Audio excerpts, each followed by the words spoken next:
Hey everyone, welcome back to another video. Now, Chris has come out, the Premier of New South Wales, after all these protests, people getting arrested, people praying on the street getting moved along, and the media having a circus trying to demonise the police, saying what they've done is wrong. I mean, I've done videos breaking down how many warnings protesters got, yet they still continued to go at the police.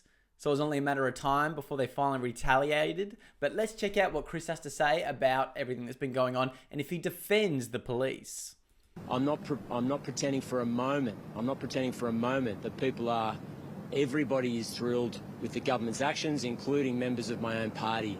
But given all of the inputs, given the difficulty, the combustive nature of the community at the time, the repeated examples of racial vilification, the fear and intimidation felt by members of the Jewish community, the appeals from regular Sydney-siders that these constant protests formed a risk to community cohesion, and the fact that protests were not banned in New South Wales, not for the last 100 weekends in the city or even during the designation period, I believe we made the right call in difficult circumstances. And I'm certainly not going to throw New South Wales Police under the bus in these circumstances for doing what is an incredibly difficult job, a job that millions of people in this state are grateful for, and many of them can't do themselves.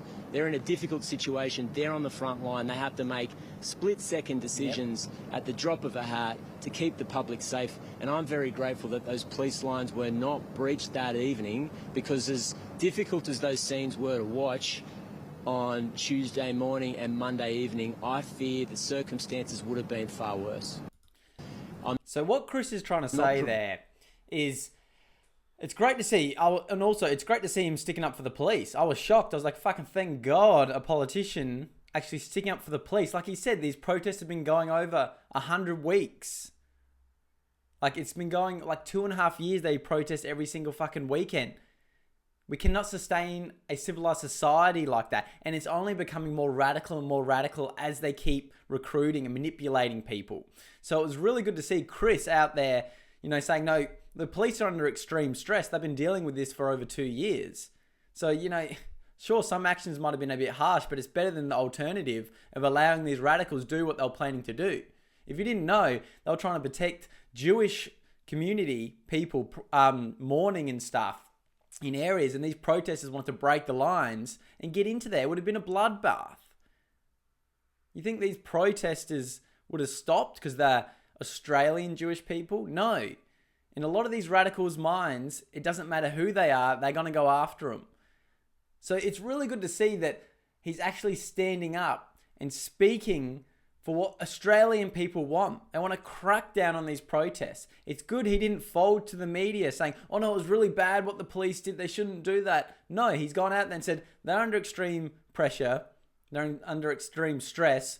Some footage might have been shocking to see.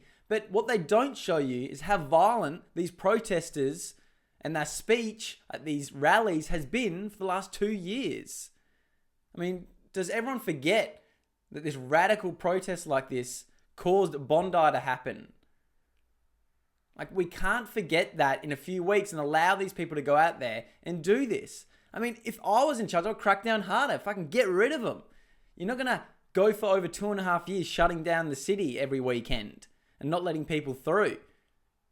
Like, it's fucking ridiculous. The violence and division from these radicals that have come in, manipulated people to do their bloody war in Australia that has nothing to fucking do with us, has to stop.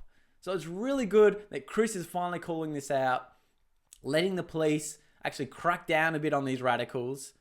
I've made videos, like I said, breaking down how stupid these protesters are. The police are being too generous, in my opinion, in a lot of the scenarios.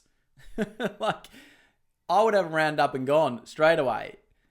But, that's probably why I'm not in charge. Anyway, give this video a like, subscribe to the channel, comment down below what you think. Join to be a member if you want videos early and show some extra support. But thank you again. Let's keep pumping out these videos and calling out the woke agenda by the Labor government that's just destroying our beautiful country.